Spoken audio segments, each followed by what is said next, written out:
Hi guys, so I just did my morning fasted cardio, and I was thinking as I was doing that how when I started doing it at first it was really difficult to drag myself out of bed, and I remember kind of thinking I would do it like temporarily, for certain events throughout the year, because it was another thing, especially with teaching and going to the dojo and everything else I do. It was just another thing. And so I talked about in one video different things that can set you up for success with things like that. And for me, one thing that helped was having my pre-workout set somewhere accessible where I could see it. I could get right up and get that in me. I know that, some people have talked about, or you may have read somewhere, that it's not good to take pre-workout before you do fasted cardio. I don't necessarily agree with that, just because I think it is such a small amount of calories and carbohydrates in the pre-workout. Obviously there are different kinds, but the one that I use, that I do enough cardio in the morning that I don't think it affects it that much. But also, if that's what it takes to get me up every day and doing it, then I find there is more benefit in me doing fasted cardio with a serving of pre-workout than me doing nothing at all. So that's my opinion on it. And then the other thing is just making sure that my workout clothes and shoes are accessible. And for some people it means putting it out on the bed or the couch, or for some people it means sleeping in their workout clothes, which is not a bad idea, because then it's like, well, all you got to do is, go out the door. But my point being that this morning I was doing my fasted cardio, and it's just become a part of my day, and it's something that's, I wake up and I do it, and then I go on with the rest of my day. And I was thinking about how you form and develop habits. So that's something that doesn't just have to apply to fitness. It can apply to anything in your life. For me, of course, fitness and nutrition are big parts of my life, and those are definitely top priorities.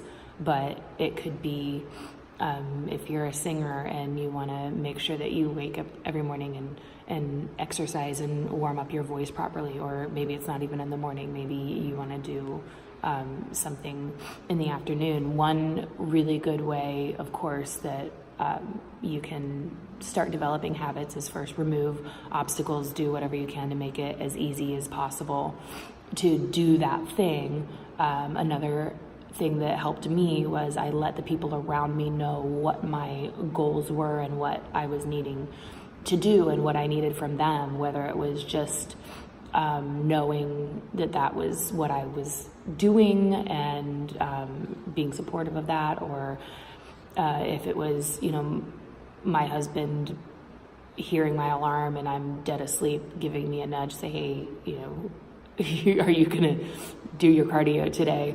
And kind of just giving me that extra reminder if there's something that I'm letting get in my way.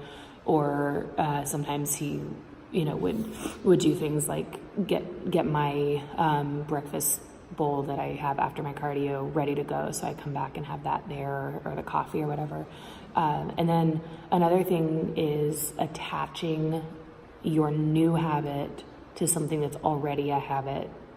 So if you think, okay, I want to do more with personal development, and I should be listening to more podcasts and things like that, then what's something you do on a regular basis? Maybe it's drive to work, or maybe it's walk to the grocery store. So attach it to those things and say, okay, whenever I'm walking to the grocery store, I'm going to put in my earbuds and listen to a personal development podcast or talk. Or for me, it was, okay, every morning when I wake up, I'm gonna get up and go do my fasted cardio. So it was just one thing sort of causes the other until it becomes a habit. Another one is like you have to, was something you have to do every day. Everybody has to use the bathroom every day, right? So every time you use the bathroom, if you're at work and you're in a cubicle and you want to just move around a little bit more, or maybe socialize a little bit more, just every time you go use the bathroom, do a lap around the office or around the building, or just up and down the hall, depending on what is possible and accessible for you where you are, or maybe, pop in and say hello to somebody. I'm not in the bathroom, obviously, but I know I'm going to get some comments about that, probably. I mean, now I will, because I just said it. Anyway, so just find those ways to, if you have a habit that you want to develop and it's something that's important to you and it's going to serve you and move you towards your goals, then remove those obstacles, get the people around you involved, and get that support, and then attach it to something that's already a habit. And sometimes maybe you'll end up replacing that habit, or if anything, you'll at least attach the new habit, and it'll make it easier to associate and continue your new habit. So if you enjoyed this video, like and subscribe. I'm Kelly Klein, Real Kelly Klein on Twitter and Instagram. And if you have any ideas or things that have worked for you, or habits and goals that you have questions about or are looking for some support, go ahead and put that in the comments, and you can post it on the YouTube or the Instagram or the Twitter, and just share your thoughts, ideas, questions, and I will see you next time. Bye.